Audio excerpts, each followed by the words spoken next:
Thank you very much. We are back again. The first thing I want to say is thank you.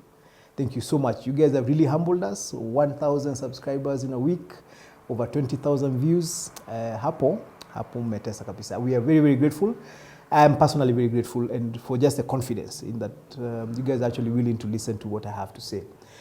Today I want to start with something that has been hot of late, the conversation about what it is that happened. Why would a government that was in power lose an election the way we lost the one in a couple of months ago? I think if you were to summarize that into one sentence, we completely overestimated ourselves and we completely underestimated Ruto and his capacity to run this campaign. And you see that towards the end, the finishing, how much further he was willing to go, how much harder he was willing to go. I guess he was hungrier for this thing than we were. I think there was a lot of complacency and also that vibe of governments don't lose elections, which shouldn't have happened because then we'd already lost a couple of by-elections. We should have learned. We kept saying we were learning. I know we said we were learning from Juja. I know we said we were learning in Nyandarua. I know we said we were learning after Kiambaa happened. But clearly, we didn't actually learn the whole lesson. And Ruto took advantage of that. And that is why we had the kind of output we had. So when I see some of my former colleagues, especially guys in Azimio, pointing fingers, one of the things I also want to say is there was a lot of failure also from the Raila strongholds. You look at the kind of turnout that Nyanza had. We would have expected them to get to 75%. 80% when Uhuru was running both times. Mount Kenya had close to 90% turnout. Had that kind of turnout happened in Nyanza, in the western region of the country, I don't know what kind of results we would have had, but they certainly would have been better. And with a 200,000 vote margin, you never know. So anyway, these are the results we have. William Ruto is the president we have, and we're going to have to figure out how to fit and work within the reality that we have today. But in reality, as I said, we overestimated government and deep state and the system, and we underestimated the capacity that Kenya Kwanza brought to the equation. Something else I'd like us to talk about is this issue of criticism. One of the feedbacks I'm getting, I've been following the comments on this clip from last week, and you keep hearing people talking about, mtu anatafuta kazi. If you give a recommendation, if you sound positive about government, if you're negative, I don't know why there's an expectation that if you're not in a government, the only thing you have to say is bad things. I think if we're going to grow this country, we have to learn how to be objective. If a government is doing something well, we need to be able to say they're doing something well. Remember, this government belongs to all of us. Whether you voted for it or not, this is our government. It's going to be the only government we have for the next 4.5 years, God willing. So I think I really, really want to urge all of us. And this is something I say both to the Kenya Kwanza supporters. If you see government doing something wrong, you should be able to say. To the Azimio side, if you see government doing something right, you should be able to say. This thing of looking like when you go in front of a television, in front of the media, or when you speak politics, somebody is able to know what you're going to say just because of where you are, I think is wrong. We are all free-thinking people. You should be able to stand up and say, this government has done a good job here. This government is failing here. This government can improve here. Because you're a Kenyan, and most of us are not in the government. Our work is to criticize it objectively, constructively, and I think we're going to go quite far. And on that aspect of criticizing, let me start with the positive ones. I said last week, we haven't done 100 days. So it's really, really hard to justifiably evaluate this government and be able to say they have failed. And some of the things that they're doing well that we didn't expect. For example, the president has done several trips out of the country, several international trips. And there was this vibe that because of how strong the foreign policy that Uhuru Kenyatta had was, there was a feeling that Ruto might not be able to catch up and keep up with that particular foreign policy vibe. I think everybody expected that Ruto would be very strong with local domestic issues, but not as strong with foreign policy. But clearly he has understood this foreign policy business. If you see how he's balancing the East and the West, recently we saw Russia sending best wishes during our national celebrations. Now we see him in the West balancing. He speaks well. So he's really able to handle the Queen's language and make a very impressive case. I think the only problem, and now this is where the criticism on the other side comes in, is we really don't get to know what he's doing. I think there's a failure around the communications around the president when he travels out of the country. We see him in pictures, we see him hanging out with people. You really don't get to understand what was he doing with this group. Why was he doing a small meeting with this group? Why is he in a big meeting with this group? What exactly has he come back with to the country? I think on this one, I'd like to urge the communications people around the president. You need to educate us, you need to inform us a lot more comprehensively when the president travels out.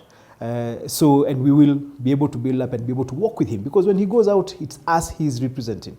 So if he's able to do that, if we're able to get that information when he travels, I think we'll be very happy.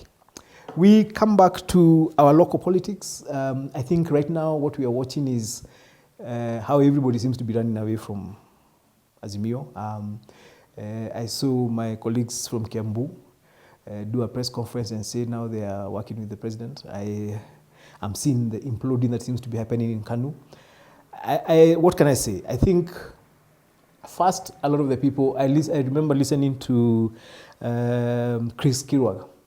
Not Chris Kirwa, the former minister who had been an official, Mheshimiwa Kirwa. He was a member of UDA, and then near the end he moved to Azimio, and remember he was received by Martha, and he was on TV recently, and he was very candid. He said, "Look, I didn't join Azimio to go to opposition. I joined Azimio because I believed it was going to form the next government." And I think for a lot of people, why we're seeing the kind of disassociation with Azimio is because most people who joined Azimio because they thought it was going to form government. Now it hasn't formed government, you don't know how to operate within the opposition spaces. You look at KANU, I don't know, except the time when KANU lost in 2002, I think KANU has done everything it can not to operate in opposition spaces. I don't know how Jubilee would operate in opposition spaces. So the disassociation with Azimio is not specific. I think it's just that thing of how do we operate in this space. Recently, we had this conversation about when Raila called for what we call public consultations. I mean, everybody had their own view of what that means. And we saw Jubilee very quickly dissociate itself. We saw KANU dissociate itself. What does that mean? We don't know. A lot of the people who are in Azimio expected to win the election. And once Azimio lost, they don't know what to do about it. So I suspect that at the end of this process, what we're going to be left with is ODM within the opposition benches. And I suspect that Azimio, because already President Ruto has been very clear that he's going to do quite a bit of evangelizing and ministry to reach out to people and bring them into government. I suspect that is what we're going to see in coming days. So I don't think Kenyans should be shocked. Most people go into politics to win. Most people go into politics to be in government. And once you find yourself outside government, you find a way of getting into government. Because also only through government are you able to actually add value and deliver to people. However, opposition is also a useful place to be if you can be an objective and issue-based opposition. The problem we have is a lot of our opposition has been you oppose whatever government has done. And you use that as a platform to build yourself. It doesn't matter whether it's doing the right thing or the wrong thing. I mean, like I was thinking about this thing that Eliud Owalo is doing of setting up Wi-Fi in markets. It's a brilliant idea. I mean, when you think about the people who go to the market, if you had free Wi-Fi, it means that Mama Mboga, if she can be educated, because now that's a follow-through that this government is not doing. Last week I talked about the Hustler Fund, brilliant idea, no follow-through. Now we have the Wi-Fi in the markets. Brilliant idea. What's the follow-through for that one? Please have somebody go to the market and educate people how they can use online to build their business. How a Mama Mboga can set up a WhatsApp group where she can be of her clients. Now WhatsApps can go up to 500 people. Can you imagine if a Mama Mboga has 500 people in a group and she's able to update them every single morning about what she has? Niko na mboga, niko na kitunguu ya hii pesa. What she's going to do, she's going to build up that market to a point where people will be coming to her, not just to look at what she has. They'll be coming to her because they know what she has. So if you're going to give markets free Wi-Fi, please follow through. Go into that market as government, because government has people who can train, organize training sessions, short training sessions, do some paperwork, some brochures. Let somebody know this is how you use free Wi-Fi to build your business in the market. But the idea of free Wi-Fi in market, good idea, if it can be followed through. We will not be doing this long one. So I'm going to try and wrap this up by coming back down to our local politics. I told you I'm going to do everything I can to help Rigathi Gachagua as he continues to implement and to run, to support the president to run the government.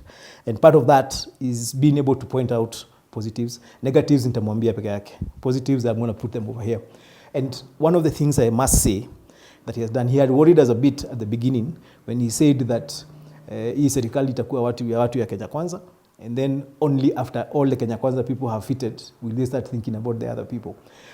He's since changed that position. You see somebody who is doing everything he can to reach out to people who are not necessarily in this government. You hear him, as much as he does it in his own way, there's a way he does it and you're left wondering, okay, was that a compliment or it was a cut? But he's out there talking to people and telling them, look, let's work together. He's reaching out to people. I know he's reached out to a lot of my colleagues in Mount Kenya region around this promise he gave of trying to reach out to people by the 31st. I urge him and all the other people who are in government. This country is one. And we must learn that after every election, the first thing the new government should do is deliberately go out of its way to reach out to the people who are on the other side and bring them on board. If we can do that every time we do an election, so that we are all moving forward, first, the resistance will be less. Second, the support of new government will be higher. And remember, every new government is going to make mistakes. So if you reduce the hostility by reaching out to people and be magnanimous in victory, then it's going to, your work is going to be easier, even as you make your mistakes and as you settle down your government. So congratulations. We keep waiting. I suspect we'll not do another political conversation before the new year. So I want to wish everybody happy holidays, Merry Christmas, Happy New Year. Please be careful, drive safe. Wale wanakunywanga na si chai, tafadhali please drink responsibly. Let's remember January is coming. We have 2 weeks and then January is here. School fees is high. We're going to be taking people to new grades. Please be careful. But let's enjoy this season. And as a Christian, I want to tell you, let's remember the reason for this season. The reason for this season is not just eating chapati and mbuzi. But kama mnatafuta mbuzi, hapa Ruare, we have good choma. And now we're actually doing deliveries for a full mbuzi. So please reach out to us if you're around us, and we'll be able to do that mbuzi to you. Meanwhile, Merry Christmas again, Happy Holidays. See you in the new year, God willing. Asanteni sana.